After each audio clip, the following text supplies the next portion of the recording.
प्रिय आत्मा,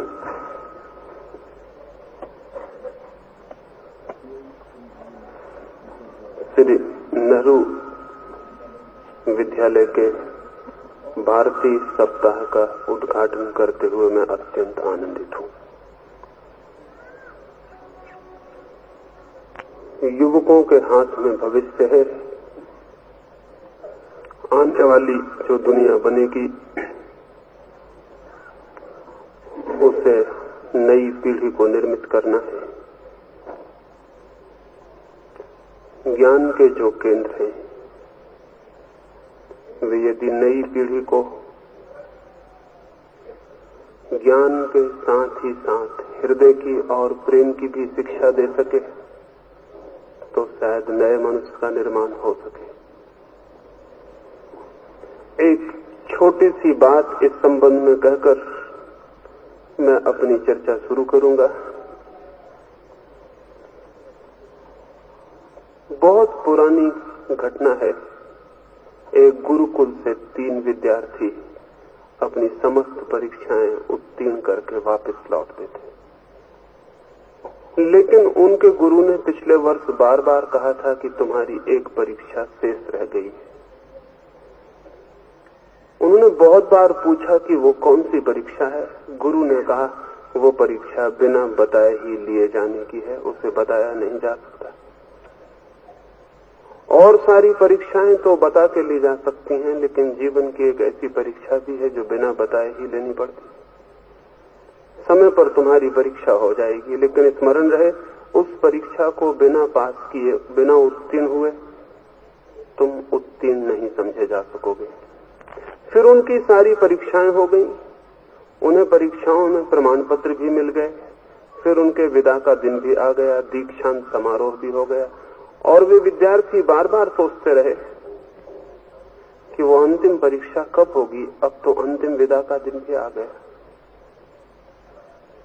3 विद्यार्थी जो उस विश्वविद्यालय की, उस गुरुकुल की सारी परीक्षाएं उत्तीर्ण कर चुके थे, वे उस सांझ विदा भी हो गए। रास्ते में उन्होंने 1-2 बार सोचा भी, पूछा भी एक दूसरे से, एक परीक्षा शेष रह गई। गुरु बार बार कहते थे एक परीक्षा लेनी है, लेकिन अब वो परीक्षा कब होगी। अब तो हम गुरुकुल से विदा भी ले चुके। सूरज ढलने को था, गुरुकुल पीछे छूट गया, घना जंगल आगे था। वे तेजी से जंगल पार कर रहे थे ताकि शीघ्र गांव में पहुंच जाएं। एक झाड़ी के पास से निकलते समय पगडंडी पर दिखाई पड़ा बहुत से कांटे पड़े। एक युवक जो आगे था छलांग लगा के निकल गया। दूसरा युवक पगडंडी से नीचे उतर के पार कर गया, लेकिन तीसरा युवक अपने सामान को, अपने ग्रंथों को नीचे रख के कांटे बीनने लगा। उन 2 युवकों ने उससे कहा, पागल हुए हो, समय खोने का मौका नहीं है, रात हुई जाती है, घना जंगल है, रास्ता भटक सकता है अंधेरे में, फिर गांव हमें जल्दी पहुंच जाना चाहिए, ये समय कांटे बीनने का नहीं है। उस युवक ने कहा, इसीलिए कांटे बीन रहा हूं क्योंकि सूरज ढला जाता है, फिर रात हो जाएगी, हमारे पीछे जो भी पथिक आएगा उसे कांटे दिखाई नहीं पड़ सकेंगे। देखते हुए हम कांटों को बिना बीने निकल जाएं, और रात होने को है, पीछे कोई भी आएगा उसे फिर कांटे दिखाई नहीं पड़ेंगे, इसलिए मैं कांटे बीन लूं। तुम चलो, मैं थोड़ा दौड़ के तुम्हें मिला लूंगा। वो कांटे बीन ही रहा है। वे दोनों युवक चलने को हुए, तभी वे तीनों हैरान रह गए। पास की झाड़ी से उनका गुरु बाहर निकल आया। उस गुरु ने कहा, जो 2 युवक आगे निकल गए हैं वे वापस लौट आए, वे अंतिम परीक्षा में असफल हो गए। जिसने कांटे बीने हैं वो जा सकता है, वो अंतिम परीक्षा में भी उत्तीर्ण हो गया है। उनके गुरु ने कहा, ज्ञान की परीक्षाएं अंतिम नहीं है, अंतिम परीक्षा तो प्रेम की है, और जो प्रेम को उपलब्ध नहीं होता उसका सब ज्ञान व्यर्थ हो जाता है।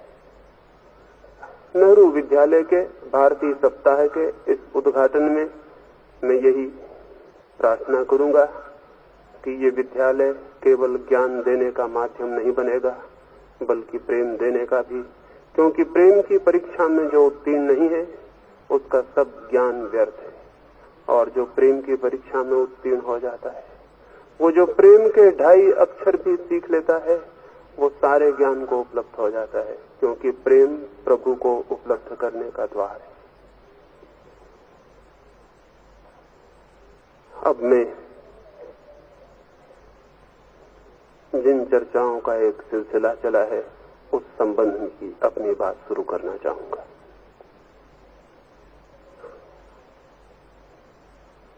मनुष्य को मैं एक बहुत गहरी नींद में सोया हुआ देखता हूं। आदमी बिल्कुल सोया हुआ है। रास्ते पर चलते हुए लोगों को देखता हूं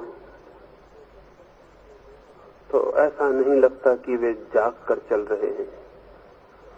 कोई अकेले में ही अपने से बात किए जाता है, किसी के ओंठ कपते हैं, कोई हाथों से इशारे कर रहा है, साथ उनके कोई भी नहीं है।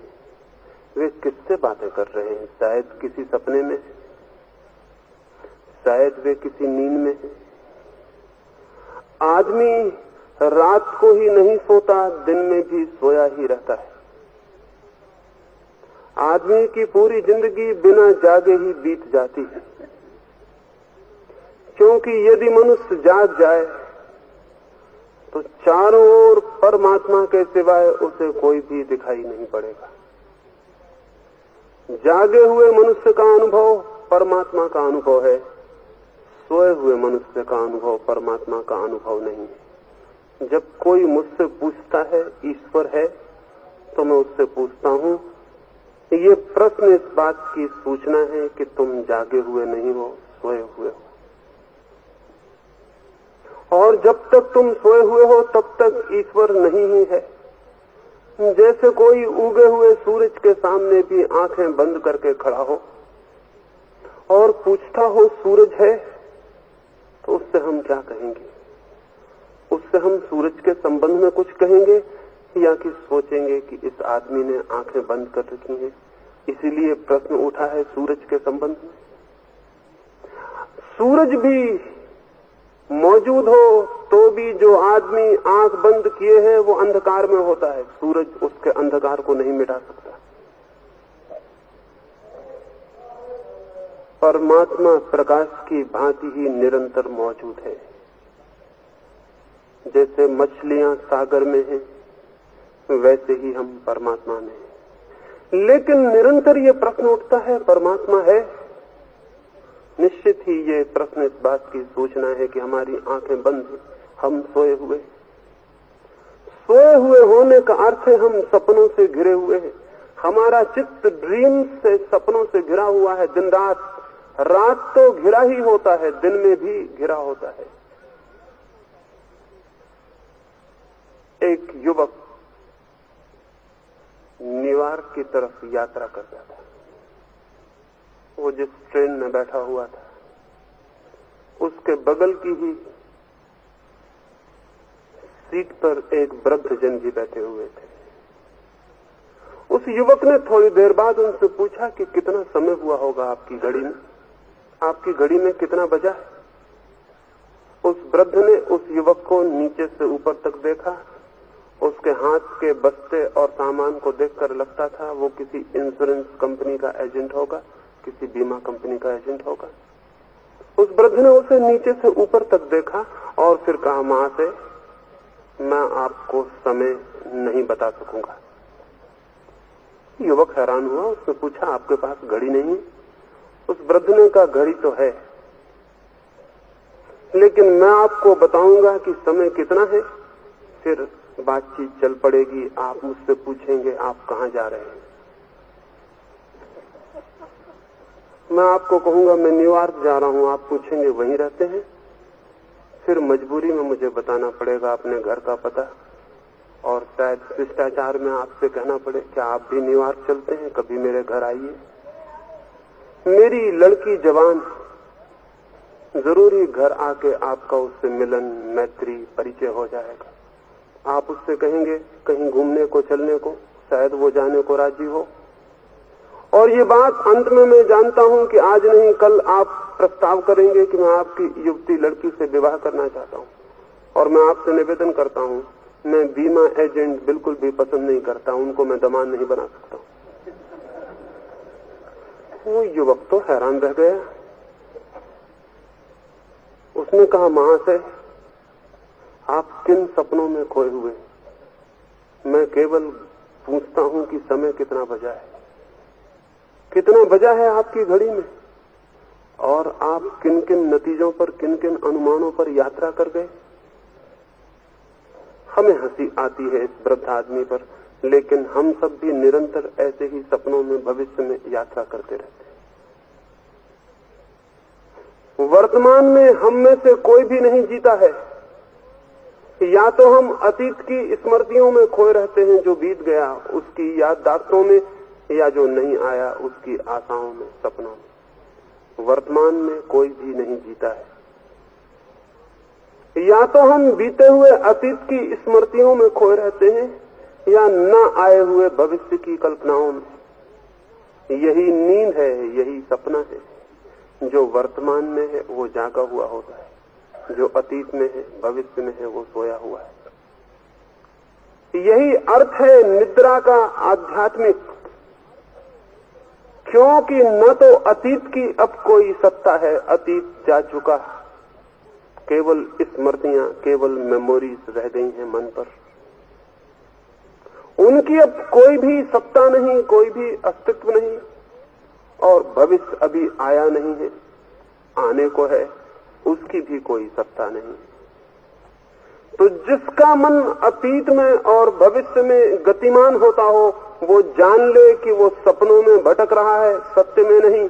सत्य तो वर्तमान में है, जो मौजूद है उसी क्षण में, न उसके पीछे न उसके आगे। वर्तमान के अतिरिक्त और किसी चीज की कोई सत्ता नहीं है, कोई अस्तित्व नहीं है। वर्तमान के अतिरिक्त सब असत्य है, सब असत्तावान है। हम उसी असत्तावान में, उसी नॉन एग्जिस्टेंशियल में, वो जो नहीं है उसी में भटकते रहते, यात्रा करते रहते। यही सपना है, यही ड्रीम लैंड, इसी में हम सोए हुए हैं। रात ही हम सपना नहीं देखते, दिन भर हम सपना देखते हैं। लेकिन दिन के काम में इतने उलझ जाते हैं कि भीतर चलते हुए सपनों का तांता हमें दिखाई नहीं पड़ता है। बस इतना ही फर्क, जरा आंख बंद करें, भीतर सपने उपलब्ध हो जाएंगे। जरा आंख बंद करके भीतर झांकें और पाएंगे सपनों की कतार वहां चल रही है। रात आकाश में तारे होते हैं, दिन में तारे दिखाई नहीं पड़ते। ये मत सोच लेना कि नहीं होते। दिन में भी तारे अपनी ही जगह होते, सिर्फ दिखाई नहीं पड़ते। सूरज की रोशनी बीच में इतना बड़ा पर्दा खड़ा कर देती है कि दूर तारे दिखाई नहीं पड़ते, छिप जाते हैं रोशनी में। अंधेरे में नहीं, अंधेरे में तो दिखाई पड़ जाते हैं, रोशनी में छिप जाते हैं। लेकिन अगर किसी गहरे कुएं में चले जाएं तो दिन में भी आकाश में तारे दिखाई पड़ सकते हैं। बीच में अंधेरे का पर्दा आ जाए, तारे दिखाई पड़ने लगेंगे। ऐसे ही रात मन में सपने चलते हैं। ये मत सोचना कि दिन की रोशनी में सपने समाप्त हो जाते हैं इसलिए मैं जाग गया। केवल दिन की रोशनी में सपने दिखाई नहीं पड़ते, जैसे दिन की रोशनी में तारे दिखाई नहीं पड़ते। सपने मौजूद हैं भीतर, उनकी यात्रा चल रही है भीतर। आप बाहर काम भी कर रहे हैं, भीतर सपने भी चल रहे हैं। जरा काम बंद करें और भीतर देखें तो पाएंगे भीतर कोई सपना मौजूद है। न मालूम कौन सी योजनाएं चल रही हैं, न मालूम कौन सी कल्पनाएं चल रही हैं, न मालूम अतीत के कौन से चित्र दोहर रहे, भविष्य की कौन सी आशाएं बन रही हैं। भीतर एक सपनों की दुनिया मौजूद है। ये जो सपनों की दुनिया है भीतर, यही मनुष्य की निद्रा है। और जब तक मनुष्य के भीतर सपने मौजूद हैं, तब तक मनुष्य को सत्य का साक्षात नहीं हो सकता।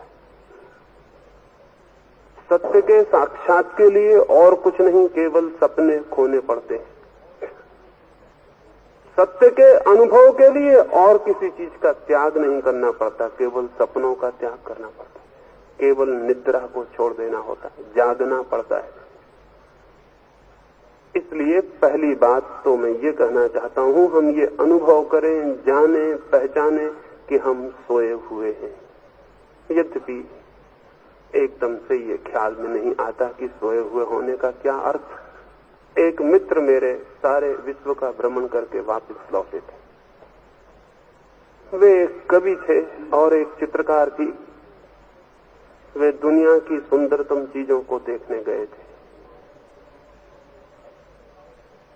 जब वे गए थे तब भी मैंने उनसे कहा था मत जाओ व्यर्थ, क्योंकि जो बाहर सौंदर्य को देखने जाता है उसे अभी सौंदर्य का पता भी नहीं है। लेकिन नहीं वे माने। वे यात्राएं करके वापस लौटे। वर्षों बाद मेरे पास फिर रुके। उस दिन पूर्णिमा की रात थी और मुझे उन्हें मैं नर्मदा के तट पर ले गया, संगमरमर की चट्टानों पर। नाव में आधी रात को निर्जन एकांत में उनके साथ मैं 2 घंटे था। वे उन 2 घंटों में निरंतर स्विट्जरलैंड की झीलों की बात करते रहे, कश्मीर की झीलों की बात करते रहे, लेकिन नर्मदा की वे चट्टानें न तो उन्हें दिखाई पड़ी न उन्होंने देखी। न तो वो पूर्णिमा का चांद उन्हें दिखाई पड़ा, न वो बरसती हुई चांदनी उन्हें अनुभव हुई। वे स्विट्जरलैंड में रहे, मैं नर्मदा पर रहा। दोनों के बीच बड़ा फासला था। फिर हम लौटे तो वे कहने लगे बहुत धन्यवाद, आप बहुत सुंदर जगह ले गए थे। मैंने उनसे कहा क्षमा करें, ले तो गया था लेकिन आप पहुंच नहीं सके। और मैं वहां जाके बहुत बहुत पछताया।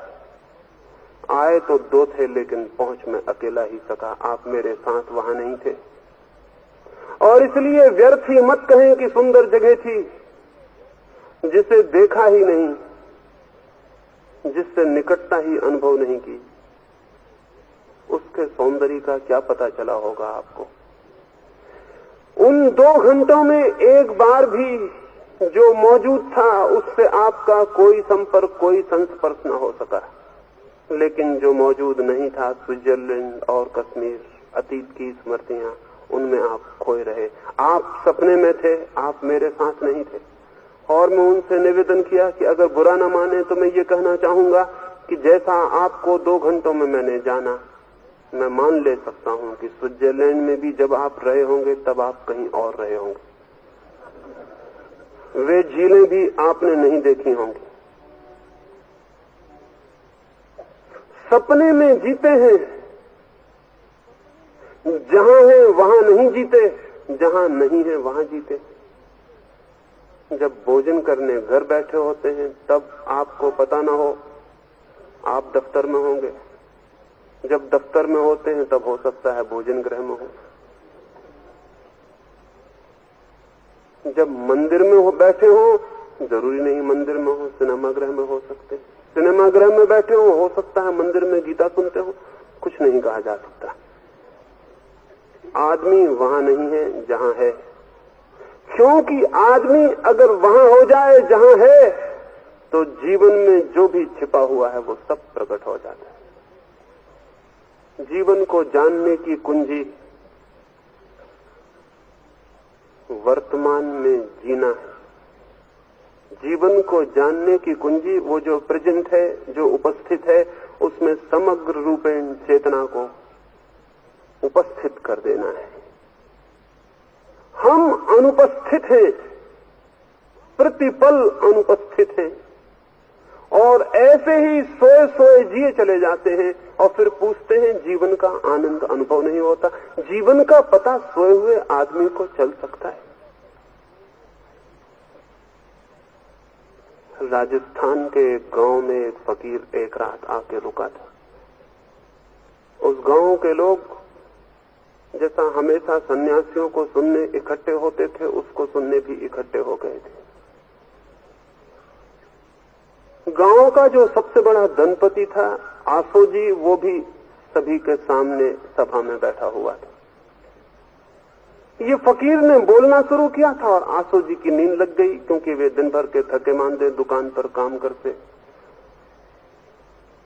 और ऐसे भी जिन लोगों को नींद नहीं आती वो धर्म सभाओं में जरूर जाते, क्योंकि कई डॉक्टर ऐसी सलाह देते हैं कि नींद लाने की सबसे अच्छी दवा धर्म कथा सुनना है। आसोजी भी इस तरकीब को मानते थे। वो जाके धर्म कथा सुनते थे रोज ही। वहां जो थोड़ी बहुत नींद आ जाती हो, रात भर तो धन की पूंजी की व्यवस्था जुटाने में नींद नहीं आ पाती थी। उस दिन भी वे जाके वहां सो गए थे और गांव में कोई भी इस बात को ऐतराज नहीं करता था, क्यों, कौन जग के कभी धर्म कथा सुनता है। और जो सन्यासी भी बोलने आते थे वे भी क्यों ये कहते आसुजी से कि तुम सोते हो, क्योंकि किसी को ये कहना कि तुम सोए हुए हो उसके मन को बड़ी चोट पहुंचाना है, वो नाराज हो जाएगा।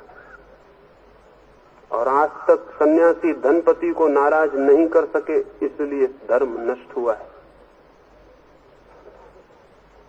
सन्यासी और धर्मगुरु धनपति को प्रसन्न करते हैं, नाराज नहीं। एक साठगांठ है, एक समझौता है। धनपति धार्मिक लोगों की बात से सुरक्षित बना रहता है और धार्मिक लोगों के धन से धर्मगुरु सुरक्षित बना रहता है। लेकिन ये सन्यासी कुछ अनूठा होगा, शायद सच में सन्यासी होगा। इसने बीच में बोलना बंद कर दिया और चिल्ला के कहा, आसो जी सोते हो। दूसरे सन्यासी तो कहते थे आसो जी ध्यान मग्न होकर सुनते, और आसो जी ये सुन के बहुत प्रसन्न होते थे। इस आदमी ने कहा, आसो जी सोते हो। आसो जी की नींद खुली, उन्होंने झांक के चारों तरफ देखा और कहा, नहीं नहीं, कौन कहता है, मैं तो ध्यान मग्न होकर सुनता था, आप बोले। उस फकीर ने फिर बोलना शुरू कर दिया।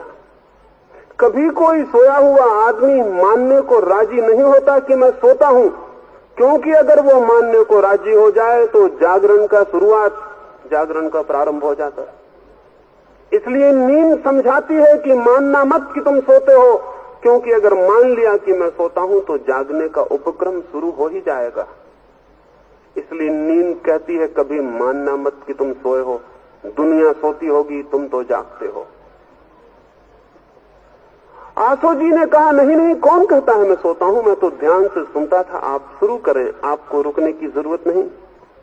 फकीर ने बोलना शुरू किया। थोड़ी देर में आसो जी फिर सो गए। सोए हुए आदमी की बातों का कोई भरोसा, सोए हुए आदमी के आश्वासन का कोई बल है, सोए हुए आदमी की बात का कोई अर्थ है।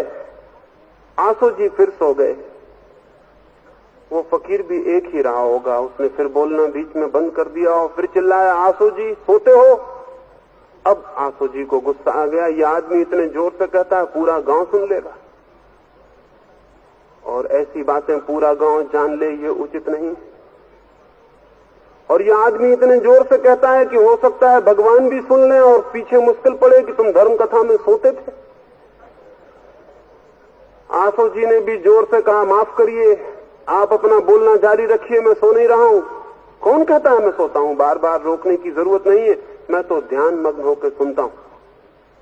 फकीर ने फिर बोलना शुरू किया। आसो जी फिर सो गए। लेकिन फकीर भी एक ही था, वो मानने को राजी नहीं था।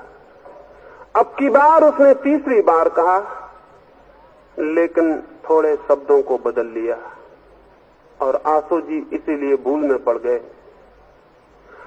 2 बार उसने कहा था आसो जी सोते हो, और आसो जी इंकार कर दिए थे। तीसरी बार उसने कहा, आसो जी जीते हो। नींद में आसो जी ने समझा पुराना ही प्रश्न फिर है। उन्होंने कहा, नहीं नहीं, कौन कहता है। उस फकीर ने कहा, इस बार अब किसी के कहने की कोई जरूरत नहीं है, आप इस बार उलझ गए। इस बार मैंने पूछा ही नहीं कि सोते हो, मैंने पूछा है जीते हो, और सबूत मिल गया कि आप सोते थे, नहीं तो जीने को इंकार नहीं कर सकते थे। और फिर उस फकीर ने कहा, ठीक भी है, ये जो आदमी सोता है वो जीता भी नहीं। सोने और जीने का क्या संबंध, जीने और जागने का संबंध हो सकता है, सोने और जागने, सोने और जीने, इन दोनों का कोई संबंध नहीं। इसीलिए तो हमें जीवन का कोई पता नहीं चल पाता है कि जीवन क्या है। हमें नहीं अनुभव हो पाता कि सत्य क्या है। हम नहीं जान पाते कि ये चारों तरफ व्याप्त ऊर्जा, ये परमात्मा, ये प्रभु क्या है, ये अस्तित्व क्या है। हम सोए हुए अपनी नींद में घिरे हुए, चारों तरफ नींद के दरवाजों में बंद, नींद की दीवालों में बंद, हमसे जीवन का कोई संबंध नहीं हो पाता। इसलिए धर्म यदि कुछ है तो मेरी दृष्टि में जागने की प्रक्रिया है। धर्म न तो पूजा है न प्रार्थना, क्योंकि सोए हुए आदमी की न पूजा का कोई अर्थ है और न प्रार्थना का। धर्म न शास्त्रों को जान लेना है न सिद्धांतों को सीख लेना, क्योंकि सोए हुए आदमी के शास्त्रों को कंठस्थ कर लेने का क्या अर्थ। धर्म तो है जागरण की प्रक्रिया, धर्म तो है जागरण का सूत्र, धर्म तो है एक अवेकनिंग।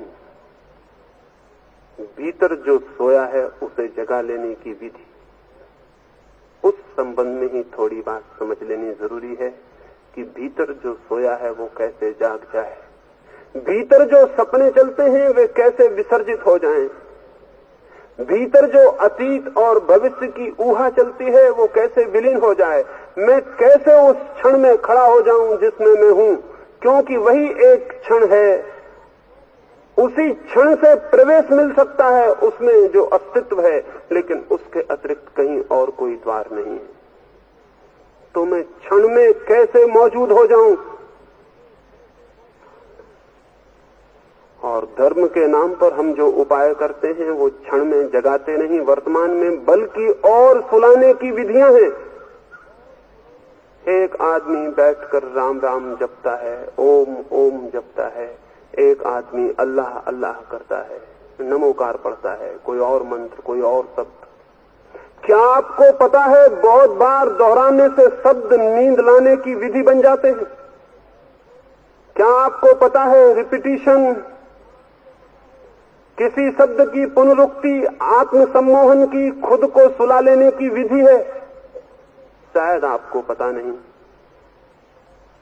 और पता भी हो तो शायद आपको ख्याल नहीं। एक माँ को अपने बच्चे को सुलाना होता है तो वो कहती है राजा बेटा सो जा, राजा बेटा सो जा, राजा बेटा सो जा। वो इसी एक कड़ी को, इसी एक लोरी को दोहराए चली जाती है, राजा बेटा सो जा। थोड़ी देर में राजा बेटा सो जाता है। माँ सोचती होगी मेरे मधुर कंठ के कारण सो गया तो गलती में है। राजा बेटा बोर्डम की वजह से, ऊप की वजह से, एक ही शब्द को बार बार दोहराने की वजह से सो गए। राजा बेटा तो क्या, राजा बेटा के राजा बाप को भी सुलाने की विधि यही है। उससे कोई फर्क नहीं पड़ता। एक ही शब्द की पुनरुक्ति चित्त को ऊप से भर देती है, बोर्डम से भर देती है। एक ही शब्द को बार बार दोहराने से चित्त का रस उस शब्द में खो जाता है। चित्त का रस है नए के प्रति, नवीन के प्रति। जितना नवीन होता है चित्त उतना जागता है। जो परिचित है उसको बार बार दोहराने से चित्त रस खो देता है, रुचि खो देता है, और फिर उससे बचने के लिए एक ही रास्ता रह जाता है। अब राजा बेटा को सुला रहे हैं आप, राजा बेटा भाग जा नहीं सकते कहीं, और आप कहे जाते हैं राजा बेटा सो जा, राजा बेटा सो जा। तो राजा बेटा इस ऊप से बचने के लिए क्या करें, सिवाय इसके कि नींद में चले जाएं, और आपसे बचने का कोई उपाय नहीं। तो आप चाहे खुद बैठ के राम राम राम राम राम राम दोहराते रहें, तो बार बार दोहराया गया शब्द ऊप पैदा कर देता है, परेशानी पैदा कर देता है। फिर मन को बचने की, सेल्फ डिफेंस में, आत्मरक्षा में मन को बचने के लिए नींद में चला जाना पड़ता है। एक हल्की तंद्रा पैदा हो जाती है। उसी तंद्रा को आप समझ लेते होंगे शांति, उसी निद्रा को आप समझ लेते होंगे मन शांत हो गया। उस निद्रा के बाद थोड़ा सा अच्छा लगेगा, थोड़ी राहत जैसा नींद के बाद लगती है, तो आप सोचते होंगे मैं धार्मिक हो गया। धर्म इतना सस्ता नहीं, धर्म नींद का उपाय नहीं। एक आदमी भजन कीर्तन में अपने सोने की व्यवस्था कर सकता है। संगीत सुलाने की विधियों में से बहुत कीमती विधि है। लखनऊ में एक बार ऐसा हुआ, एक बहुत बड़ा संगीतज्ञ आया, लेकिन उस संगीतज्ञ बड़ा अनूठा था। वाजिद अली उन दोनों नवाब था।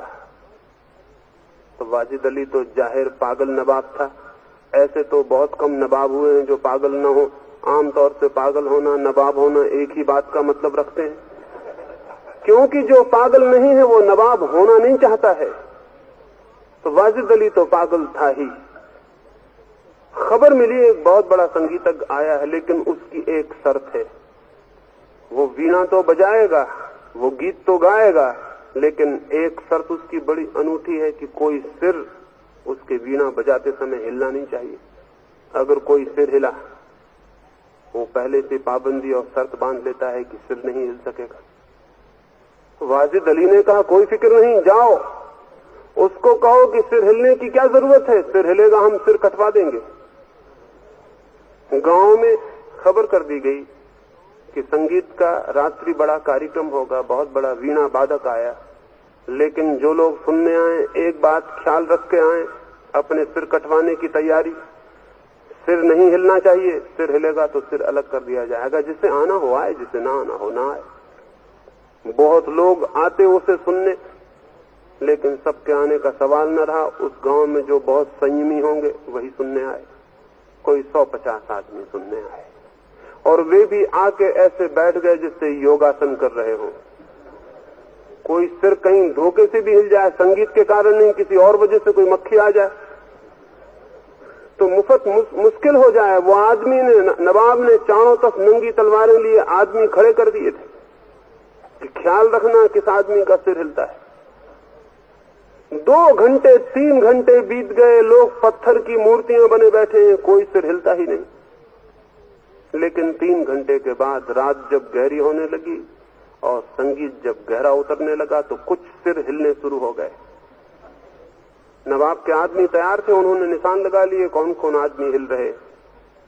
सभा जब पूरी हुई 20 आदमी पकड़े गए जिनके सिर हिले थे। नवाब ने उनसे कहा, पागलो, तुम्हें पता नहीं कि सिर कट जाएंगे, तुम्हें खबर नहीं मिली? उन लोगों ने कहा, हमें पूरी खबर थी, लेकिन जब तक हम जागे हुए थे तभी तक तो खबर काम कर सकती थी। जब तक हमें होश रहा तब तक हम संभाले रहे, लेकिन जब होश ही न रहा तो संभालता कौन? सिर हमने नहीं हिलाए, हिले होंगे। हमारा कोई कसूर नहीं, हमारा कोई हाथ नहीं, वैसे कटवाना हो कटवा दे, लेकिन शर्त यह थी कि हम सिर न हिलाएंगे। तो हमने सिर नहीं हिलाए, लेकिन जब नींद लग गई होगी तब हमें पता नहीं फिर क्या हुआ। तो संगीत में चाहें तो अपने को सुला ले, शराब में, सेक्स में, सब सोने की विधियां हैं। आदमी जागने से डरता है, सोना अच्छा लगता है। क्यों? इसलिए कि सोने में न तो अपना पता रह जाता, न किसी और का, न किसी दुख का बोध रह जाता, न किसी चिंता का, न कोई पीड़ा, न कोई समस्या। इसलिए तो शराब का इतना प्रभाव है सारी दुनिया में, और शराब का प्रभाव रोज रोज बढ़ता जाता है, कम नहीं होता। क्योंकि आदमी भूलना चाहता है, दुख को, पीड़ा को, चिंता को, समस्या को, जीवन को भूलना चाहता है, ख्याल ना रह जाए कि ये सब है, इसलिए अपने को बेहोश करना चाहता है। और जो चीज भी बेहोश करने में सहयोगी हो जाती, आदमी उसको बहुत पसंद करता है। बेहोशी के प्रति बड़ा प्रेम, बड़ा लगाव है। और धर्म बेहोशी से बिल्कुल उल्टी चीज है। धर्म बेहोशी नहीं, होश है। इसलिए धर्म के नाम पर जो हजारों सोने की विधियां चल रही हैं, उनको मैं धर्म नहीं कहता हूं। वे सब इंटॉक्सिकेंट ही हैं, वे सब शराब के रूपांतर हैं, वे सब नशे की दवाइयां, अफीमें हैं। आदमी जहां भी अपनी चेतना को छीन करना चाहता है, जहां अपनी चेतना को डुबाना चाहता है, जहां अपनी कॉन्शियसनेस को खोना चाहता है, वहीं वो आदमी बेहोशी, नींद में, में, तंद्रा में जाने की कोशिश कर रहा है। वो आदमी असल में ये कह रहा है कि मैं जीना नहीं चाहता, मैं मरना चाहता हूं। वो आदमी एक तरह की धीमी सुसाइड में, एक ग्रेजुअल सुसाइड में, एक धीमी आत्महत्या में लगा हुआ है। धर्म बिल्कुल दूसरी बात है, बिल्कुल उल्टी बात। धर्म है जागरण का प्रयास, धर्म है पूरी तरह चेतना को एक्सपेंशन, चेतना को और विस्तार, भीतर जितनी अचेतना है उसको नष्ट करने की आकांक्षा, और भीतर पूरा चित्त कॉन्शियस हो जाए, पूरा चित्त चेतन हो जाए, भीतर कोई अंधेरे का सोता हुआ कोना न रह जाए, भीतर सब प्रकाशित हो जाए। ये कैसे हो सकता है? एक छोटी सी घटना से मैं समझाने की कोशिश करूं। एक सम्राट अपने राजकुमार को धर्म में दीक्षित करना चाहता था। उसने सारे देश में खबर पहुंचवाई कि मेरे युवक राजपुत्र को कौन धर्म में दीक्षित कर सकेगा।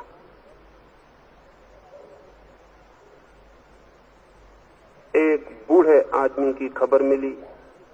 एक 80 वर्ष का बूढ़ा किसी जंगल में है। उसका दावा है कि वह आपके पुत्र को धर्म में दीक्षित कर सकता है, लेकिन उसकी बड़ी शर्तें। उसकी पहली शर्त तो यह है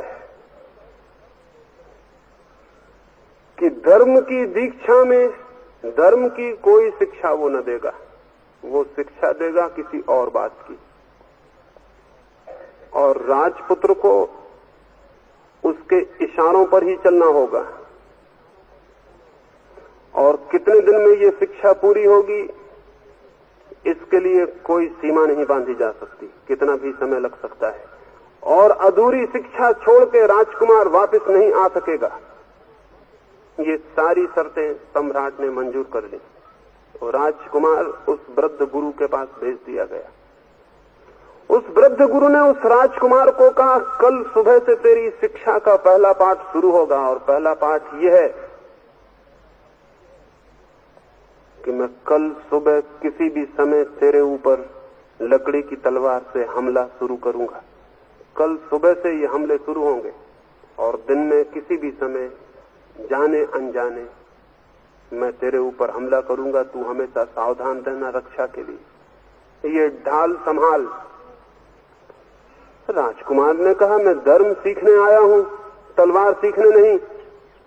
उसके गुरु ने कहा, ये तुझे जानने की जरूरत नहीं कि तू क्या सीखने आया है, ये मुझे जानने की जरूरत है कि क्या सिखाना है। धर्म की ही ये शिक्षा है, लेकिन मेरा रास्ता कुछ ऐसा ही है। ये बाद में ही पता चल सकेगा कि धर्म तक तू पहुंचा कि नहीं पहुंचा।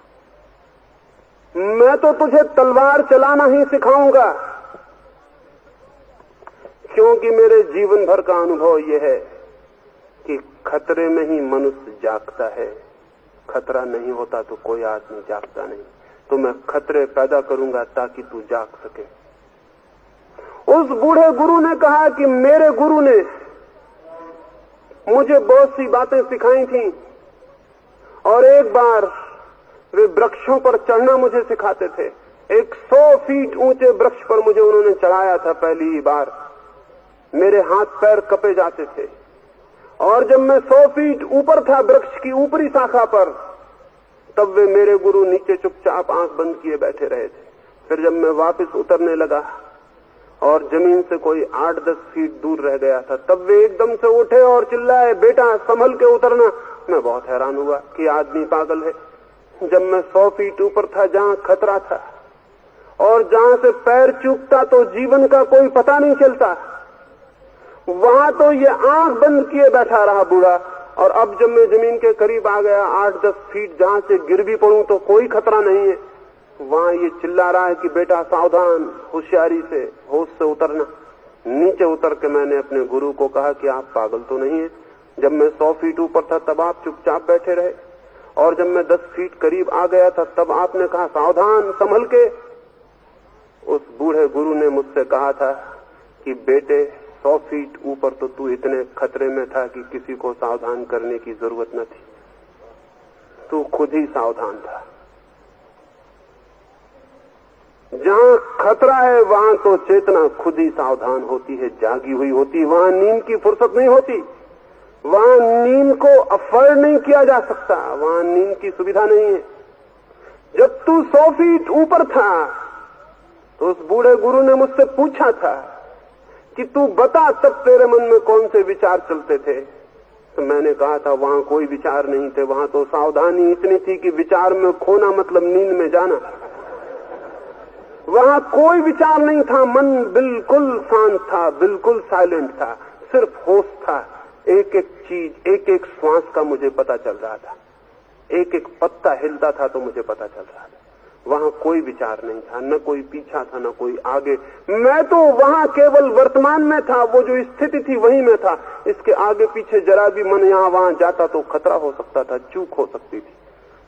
तो उस बूढ़े गुरु ने कहा था लेकिन इसलिए मैं आंख बंद किए नीचे बैठा रहा, अभी कोई खतरा नहीं है, क्योंकि खतरा है इसलिए तू सावधान है। फिर मैंने देखा कि जैसे जैसे तू नीचे उतरने लगा, मैंने पाया कि अब तेरी सावधानी विलीन हो रही। 10 फीट आके मुझे लगा कि अब नींद ने तुझे पकड़ लिया। उस युवक ने कहा आप ठीक कहते हैं। जैसे मैं करीब आने लगा मैंने कहा अब कोई खतरा नहीं, मैं निश्चिंत हो गया, सावधानी खत्म हो गई थी। उस बूढ़े ने कहा था कि हमेशा मैंने हजारों लोगों को वृक्षों पर चढ़ना सिखाया है, ऊपर की शाखाओं से कभी कोई नहीं गिरता, जो भी गिरता है नीचे की शाखाओं से गिरता है। शिखरों से कभी कोई नहीं गिरा, खाइयों और खड्डों में लोग गिर जाते और खो जाते। समतल भूमि पर लोग गिर पड़ते हैं, कठिनाइयों में कभी कोई नहीं गिरता।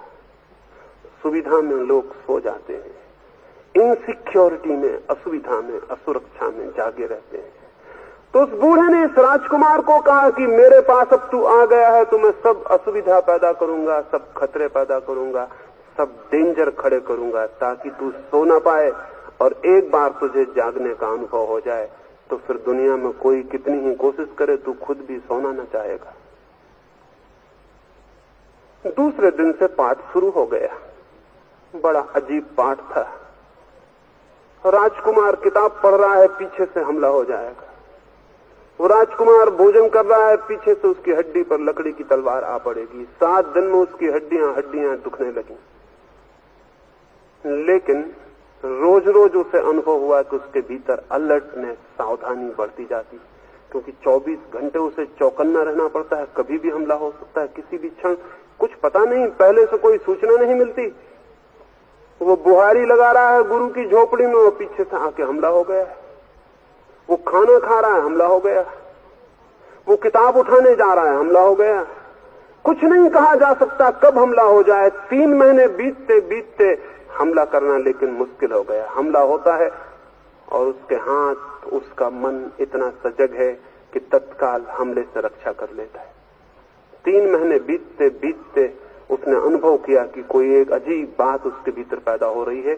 विचार कम होते जा रहे हैं और जागरूकता बढ़ती जा रही है। और स्मरण रखें, जितने ज्यादा विचार होंगे उतनी जागरूकता कम होगी, जितनी जागरूकता ज्यादा होगी उतने विचार कम होंगे। विचार और जागरूकता, थॉट्स और अवेयरनेस विरोधी बातें हैं, ये दोनों एक साथ नहीं होती। उसका चित्त विचारों से छीन और कम होता जा रहा है, उसका चित्त सावधानी से भरता जा रहा है। वो पूरे वक्त एक होश से अमूर्छित जागा हुआ है। 3 महीने होने पर उसके गुरु ने कहा तेरा पाठ, पहला पाठ पूरा हो गया, कल से तेरा दूसरा पाठ शुरू होगा। उस युवक ने कहा दूसरा पाठ कौन सा है?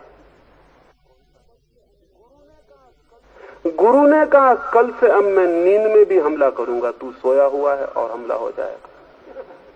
उस युवक ने कहा जागने में फिर भी गनीमत थी, लेकिन नींद में मैं सोया हुआ हूं और आप हमला कर देंगे तो मुझे कैसे पता चलेगा कि आप हमला कर रहे हैं? नींद में मैं कैसे सावधान रहूंगा? उस बूढ़े ने कहा घबरा मत, जल्दी मत कर। जितनी चैलेंज खड़ा हो, जितनी चुनौती खड़ी हो, चेतना उतनी ही जागती। चैलेंज चाहिए। नींद में भी जागती है।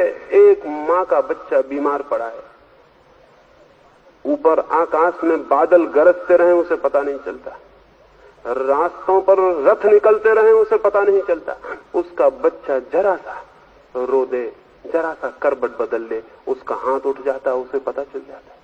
नींद में भी उसकी चेतना का कोई कोना स्मरण रखे हुए है कि बच्चा बीमार है। नींद में भी कोई जागा हुआ हिस्सा है मन का।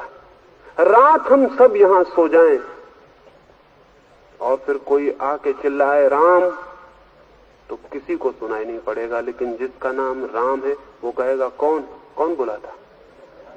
नींद में भी चित्त का कोई हिस्सा जानता कि मेरा नाम राम।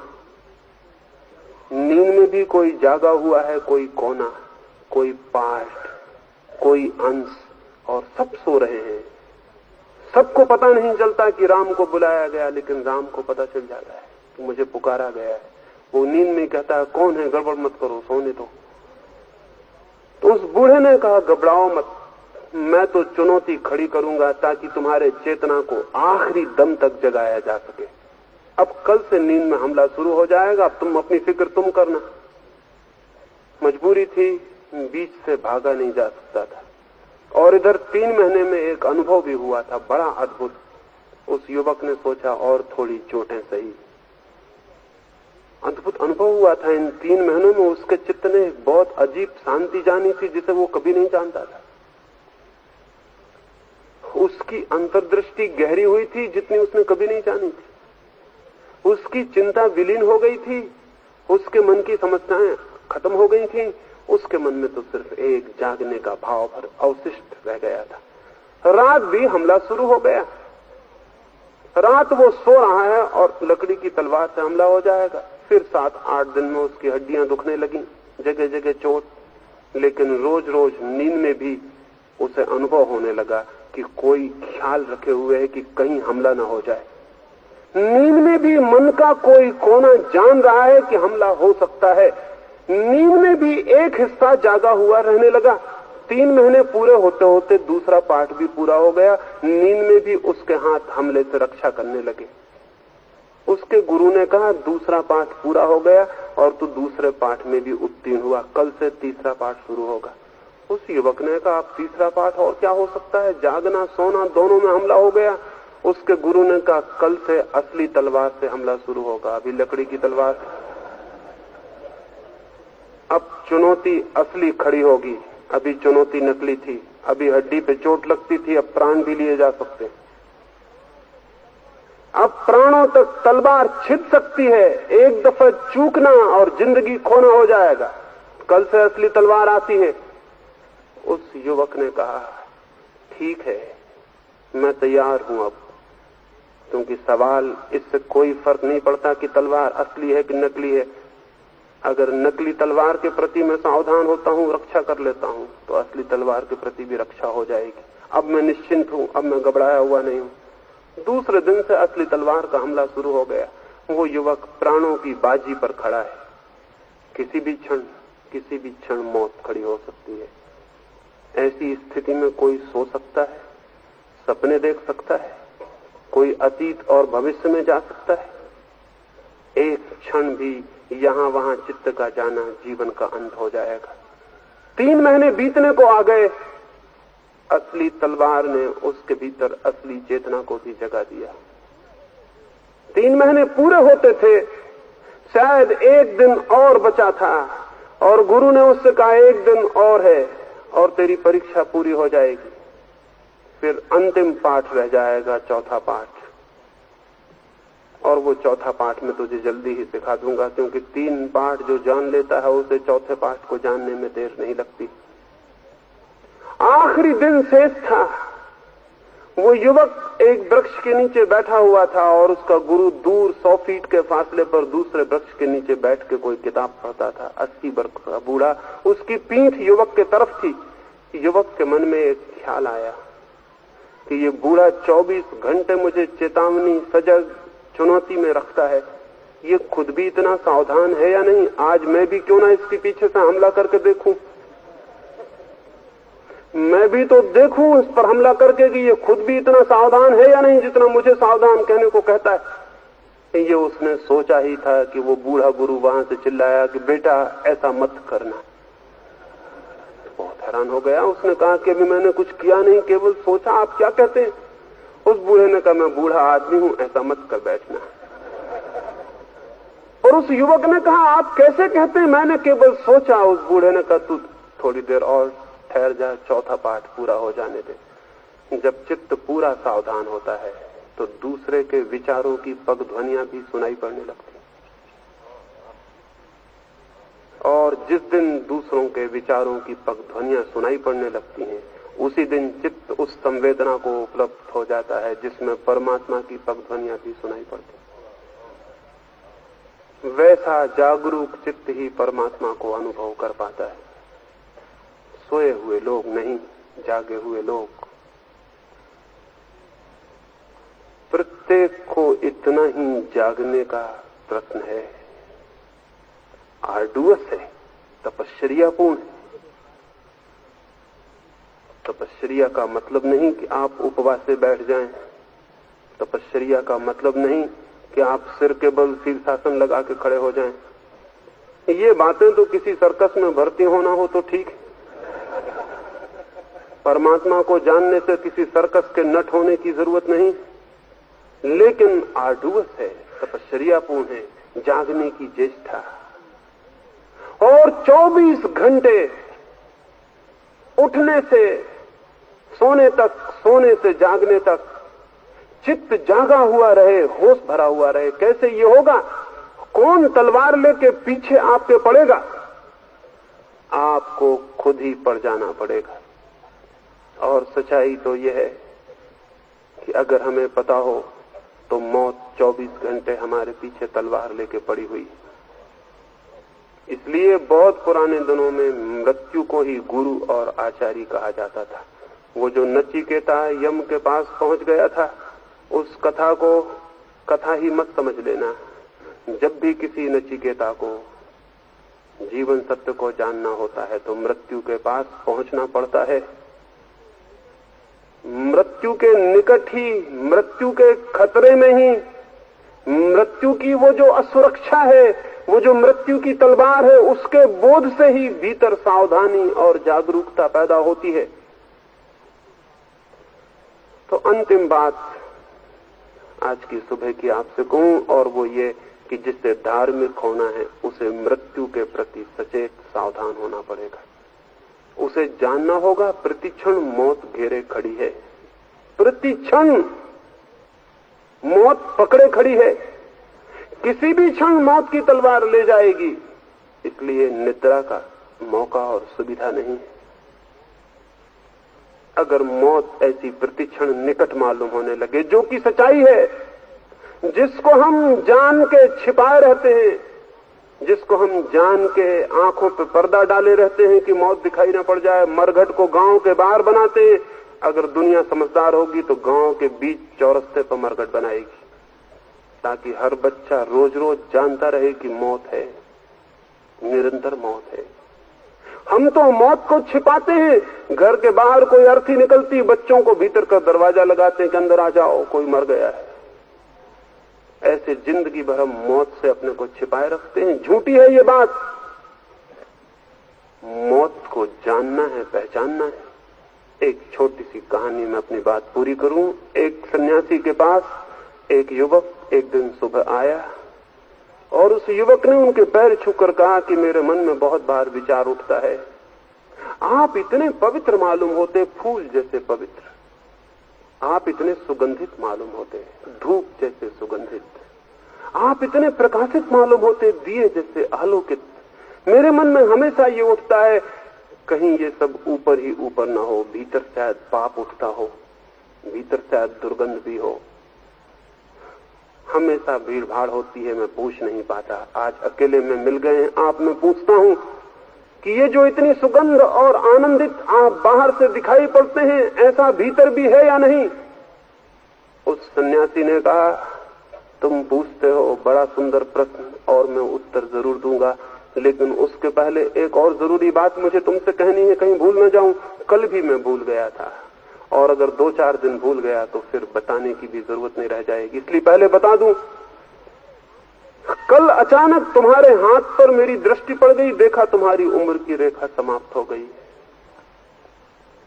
7 दिन और बस, 7वें दिन सूरज ढलेगा और तुम भी ढल जाओगे। ये मैं बता दूं, कल मुझे ख्याल आया था, फिर दूसरी बातचीत में खो गया, नहीं बता पाया। आज तुम फिर प्रश्न पूछते हो, पहले मैं ये बता दूं, अब तुम पूछो, क्या पूछते हो? उस युवक ने कहा, मुझे याद नहीं पड़ता कि मैंने आपसे कुछ पूछा, अभी मैं घर जाता हूं, फिर मौका मिला तो मैं आऊंगा। उस सन्यासी ने कहा, रुको भी, इतनी जल्दी क्या, 7 दिन पड़े हैं, बहुत समय है। उस युवक ने कहा, माफ करिए, उसके हाथ कप रहे थे, अभी वो आया था तो उसके पैरों में सिकंदर का बल था, अभी लौटता था तो एक मरा हुआ आदमी, सीढ़ियां उतरता था तो सहारे की जरूरत पड़ गई थी, वो युवक बूढ़ा हो गया था। रास्ते पर डगमगाता हुआ घर पहुंचा, पूरे घर भी नहीं पहुंच पाया, सीढ़ियों के पास ही गिर पड़ा। उठा के लोगों ने घर पहुंचाया, बिस्तर से लग गया। 7 दिन, केवल 7 दिन, मौत एकदम पास मालूम पड़ने लगी। हाथ हिलाओ तो मौत से छू जाए, निकट सब तरफ। आस पड़ोस में जिनसे झगड़े चलते थे और जिनके साथ सुप्रीम कोर्ट तक जाने के इरादे थे, वो सब बदल गए। उन्हें बुला के उनसे क्षमा मांग ली, उनके पैर छू लिए, क्षमा कर देना। झगड़े जीवन के थे, मौत से फिर क्या झगड़ा रह जाता है। उपद्रव जीवन के साथ थे, जब मौत ही आ गई तब किससे क्या उपद्रव रह जाता है। शत्रुताएं जीवन के ख्याल से थीं, जिसको मौत दिख जाती है फिर उसका कोई शत्रु रह जाता है। माफी मांग ली, पैर छू लिए, क्षमा कर दिया गया। 7 दिन बीते, रोज मौत करीब आने लगी, रोज मौत करीब आने लगी। घर उदास हो गया, अंधेरे में डूब गया, मित्र परिजन इकट्ठे हो गए। 7वें दिन सूरज डूबने के घड़ी भर पहले वो सन्यासी उस घर में पहुंचा। घर रोता था, उदास, सन्नाटा जैसे मरकट हो। वो भीतर गया, उसने उस व्यक्ति को जाके हिलाया, सूख के हड्डी हो गया था वो युवक। पहचानना कठिन था कि यही वो आदमी है जो 7 दिन पहले था। सब सपने डूब गए थे उसके, सब नावें कागज की सिद्ध हुई थी, सब भवन राख के ढह गए थे, खाली पड़ा था, जैसे मर ही चुका हो। लेकिन एक और अजीब बात थी, चेहरे पे बड़ी रौनक थी, आंखें बड़ी शांत थीं, बड़ी गहरी थीं। युवक को हिलाया, उसने आंख खोली, जैसे किसी दूसरे लोक से लौटा हो, और उस सन्यासी ने पूछा, एक प्रश्न पूछने आया हूं, 7 दिन मन में कोई पाप उठा? उस युवक ने कहा, क्या बातें करते हैं आप, मौत इतने करीब हो तो पाप उठने के लिए जगह कहां, फासला कहां, डिस्टेंस कहां? इधर मैं था और मौत थी बीच में कोई और, ना उठा, ना उठने की सुविधा थी, ना समय था, न अंतराल था उठने का। 7 दिन क्या सोचते रहे? उस युवक ने कहा, क्या आप सोचते हैं मौत सामने हो तो कुछ सोचा जा सकता है? सोचना खो गया। फिर क्या करते रहे? उस युवक ने कहा, पहली दफे जिंदगी में कुछ नहीं कर रहा था, 7 दिन कुछ भी नहीं किया। लेकिन जब कुछ भी नहीं किया, कोई विचार ना रहे, कोई पाप ना रहा, कोई योजना, कोई कल्पना, कोई सपना ना रहा, तो मैंने पा लिया उसको जो मैं हूं।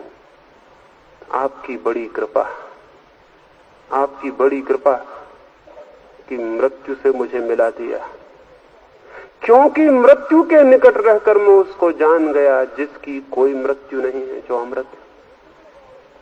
वो सन्यासी हंसने लगा, उसने कहा, घबराओ मत, मौत तुम्हारी अभी आई नहीं, केवल तुम्हारे प्रश्न का उत्तर दिया है। 7 दिन बाद मृत्यु दिखती हो या 70 वर्ष बाद, जिसको दिख जाती है उसके भीतर सब कुछ बदल जाता है। तुम्हारे प्रश्न का उत्तर दिया, अभी मरने का कोई सवाल नहीं, हाथ की रेखा अभी बहुत लंबी है, उठाओ।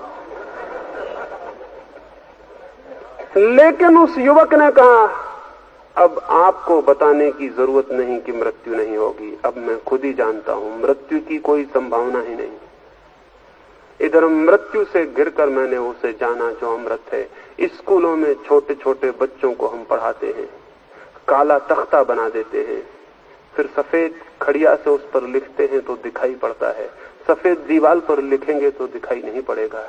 काले तख्ते की पृष्ठभूमि में सफेद रेखाएं उभर आती हैं। जो मृत्यु को ठीक से अनुभव करता है तो मृत्यु की काली चादर पर फिर जो सफेद रेखाएं अमृत की हैं वो दिखाई पड़नी शुरू हो जाती हैं। अमृत तो भीतर छिपा है, लेकिन जब तक हम मृत्यु की पृष्ठभूमि उसे न देंगे तब तक वो दिखाई नहीं पड़ सकता। मृत्यु की काली छाया के बीच अमृत की विद्युत चमक उठती दिखाई पड़ने लगती है। तो धार्मिक व्यक्ति वो है जो मृत्यु के साथ जीना शुरू कर देता है। उसके भीतर खतरा खड़ा हो गया, उसे तलवार मिल गई, उसे गुरु उपलब्ध हो गया। मृत्यु के अतिरिक्त और कोई गुरु नहीं है। और फिर उस खतरे में भीतर सावधानी पैदा होनी शुरू हो जाती है। इसी सावधानी के निरंतर बढ़ते किसी दिन, किसी क्षण में, किसी सौभाग्य के क्षण में जीवन के बादल हट जाते और सूरज का दर्शन हो जाता है जो परमात्मा है। मेरी इन बातों को इतने प्रेम और शांति से सुना, उससे बहुत अनुग्रहित हूं और भीतर बैठे परमात्मा को अंत में प्रणाम करता हूं। मेरे प्रणाम स्वीकार करें।